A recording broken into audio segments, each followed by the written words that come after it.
Hello everyone, welcome back to my channel. Today I want to talk about discomfort and why discomfort is good for you and why discomfort is in itself a meditation.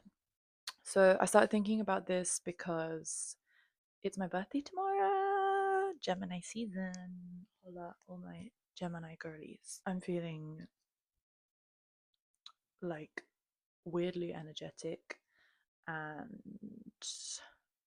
confident, but also a bit manic, maybe. So, all in the spirit of Gemini season. But yeah, tomorrow is my birthday, and I've decided to go on a solo trip just for one night to a different city. And I'm really excited, but I also feel nervous. And I feel nervous because I've done solo trips before and I actually have decided I don't like them. Which might sound crazy because it's like, why? I have friends here. Why am I going on a solo trip on my birthday when I know I don't like them? And the reason is because I like some aspects of solo trips. I love exploring at my own pace and not having to pay attention to anyone else's energy levels or what anyone else wants to eat or what shops people want to go in. I like just being on my own in that sense. I also like having sleepovers with myself and like having a nice shower in a nice hotel or Airbnb and getting in a nice cozy bed on my own and having the space to myself. But I am a sociable girl and I really love my friends and I do always miss them when I'm on some kind of solo trip or traveling solo. I think that's what I've been worried about is that I'm already sad that I'm not gonna be like that. I'm away from my friends and family because I'm in Japan. And now I'm like taking it a step further by like isolating myself from everyone that I know here and going to a different city. But I am really excited for the discomfort, which sounds so weird, but I actually am. And I feel like I've just gotten to the point where I know that sometimes you can have the perfect plan and all your friends can be there. Everyone you want to be there is there. The hotel is perfect. The itinerary, everything's booked. And that whole thing can go to shit. And I also know that you can go somewhere where you are like convinced that you're going to have a terrible time and you can have the best time of your life. Apart from like your attitude to a situation, I really feel like there's no predicting which way it's going to go. So all I know is that tomorrow, even if I have times where I'm like lonely or sometimes in crowded areas I get randomly like breathless and I think it's like physical anxiety. Like in my head I feel fine, but I think there's a kind of physical anxiety, especially when I'm carrying bags. I don't like doing that. I know that I mean, there might not be, but there very likely might be moments of discomfort tomorrow, and I am excited for them because I know that I can learn from those things. One of the things I thought about was that I really like the idea of like going out for dinner on my own, um, but I know also that sometimes I'm like really not in the mood to be perceived. So I've not booked anywhere for dinner tomorrow because I'm going to wait and see how I feel. And if I'm not feeling like being perceived, or if I don't like my outfit, or if I don't like my hair, or if I'm just too tired, I'm not going to force myself to go out for dinner. I realize like it's my birthday, I'm on my own. I can just order food, and it's not a waste of time if I do that. It's not a waste of a trip if I don't go out for dinner. Because what it really would be is a waste of money if I went for dinner and just sat there the whole time not being able to breathe. So,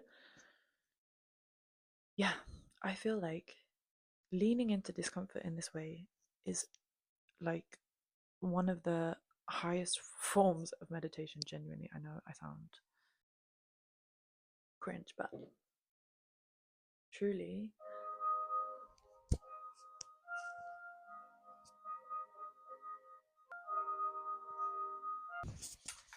sorry, just living in Japan things.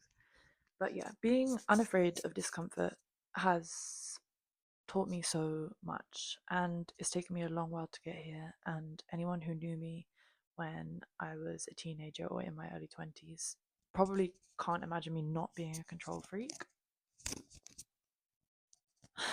Like, unfortunately, being a control freak runs in my blood. Sorry, Momo. It's literally genetic. But releasing myself from being a control freak has been the most freeing thing that I've ever done. And the way that I did that was getting comfortable with being uncomfortable. You don't stop feeling bad when something is uncomfortable. Like if I go to this city tomorrow and I start having some physical panic attack in the shopping center, it's not going to feel fine because I've decided that I'm okay with discomfort. It's just going to not get worse, probably, because I'm not going to be freaking out about the fact that I'm having a panic attack.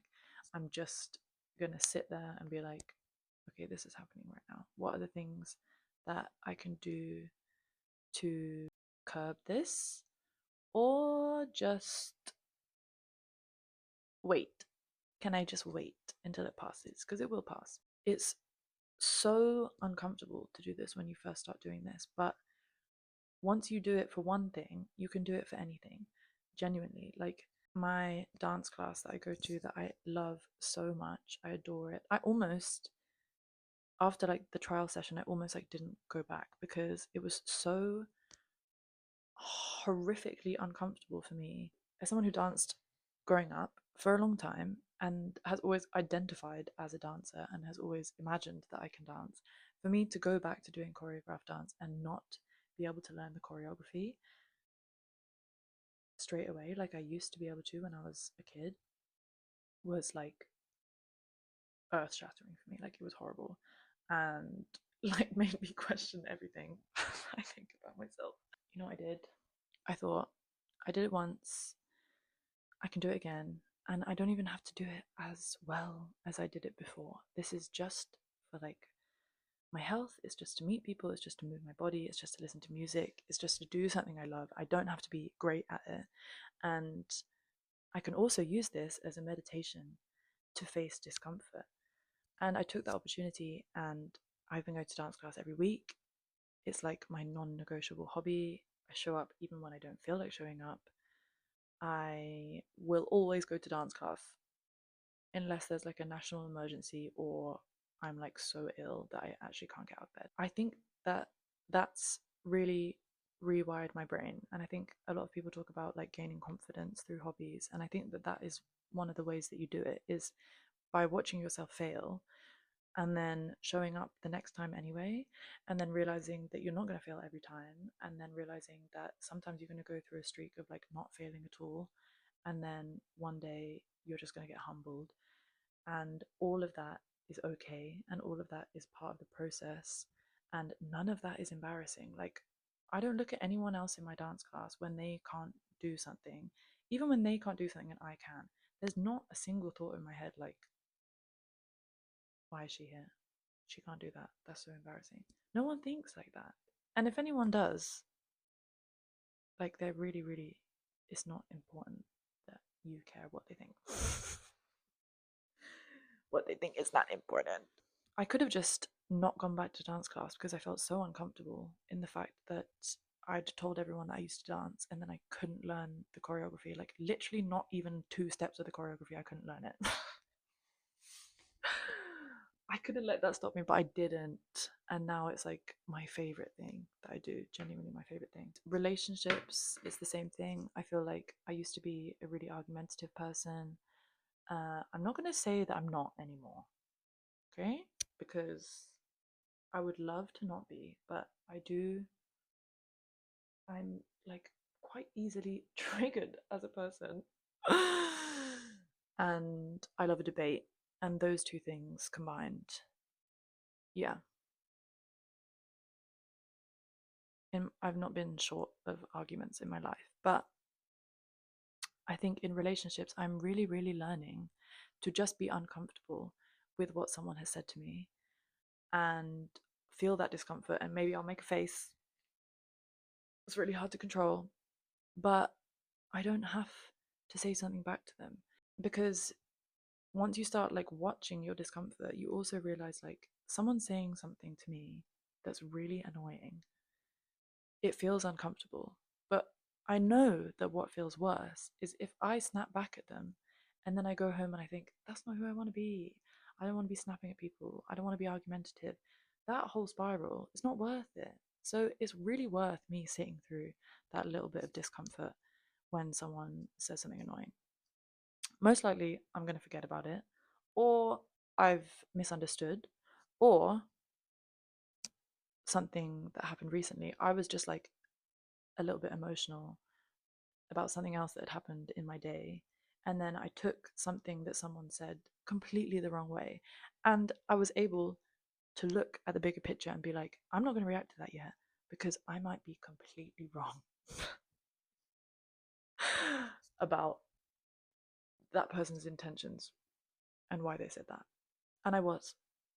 And I was only able to have that kind of hindsight about the situation because I allowed myself to feel uncomfortable when it was happening, and I didn't touch it. I didn't touch it. One of my favorite quotes Michael Singer says, I think it's from like a Buddhist proverb, but he always says, why would you put your hands in the water to try and stop the ripples?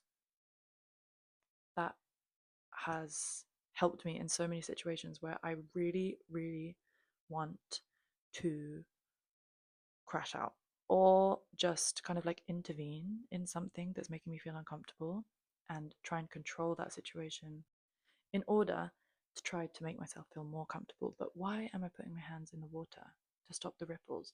Why am I thinking that me doing something is going to stop this discomfort that's inside me? It's not. If I just let the ripples ripple out, the water becomes still again on its own. I'm not a stranger to crashing out.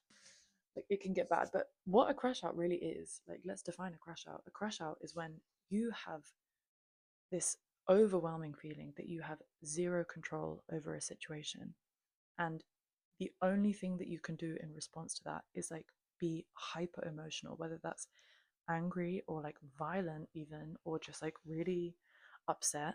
All of those things, you're trying to change the way that you feel by controlling the situation. A crash out is like the extreme of feeling uncomfortable. So in your day-to-day life, like me taking a little solo trip when I know I'm probably going to feel a little bit uncomfortable at points on it, or me going back to dance class even though it felt really bad when I couldn't learn the choreography, trying to speak Japanese every day even though yesterday I messed up my Japanese and no one could understand me. Each one of those things is a meditation.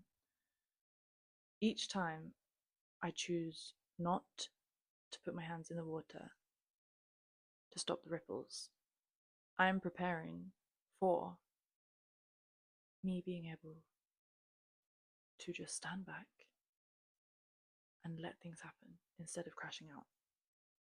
And I think that's super important. I think it allows life to feel a lot less scary. And I think that this is like the most important kind of meditation, like the way that people talk about meditation is like silent meditation, no talking, no blah blah blah, guided meditations, but like just being conscious is a meditation in itself. Being conscious that you are conscious is a meditation within itself.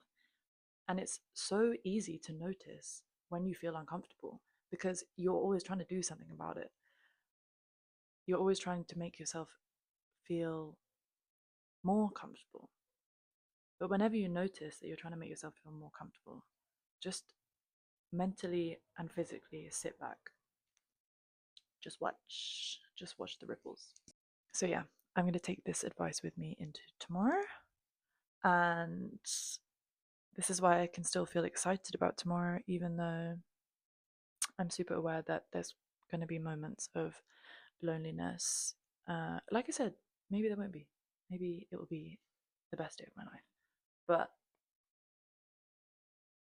in the likely occasion that I'm going to feel lonely or overwhelmed or scared, I am just going to let that be. And that's all I have to say today. I might film another video later because I want to talk about fast fashion. But side note, I wrote a whole Obsidian page about what I want to say about fast fashion, and the damn thing won't open on my phone. So, okay, happy birthday to me. Happy birthday to all of my fellow Geminis. Happy birthday to all my Gemini moons and risings. And I hope you have a lovely weekend. Bye.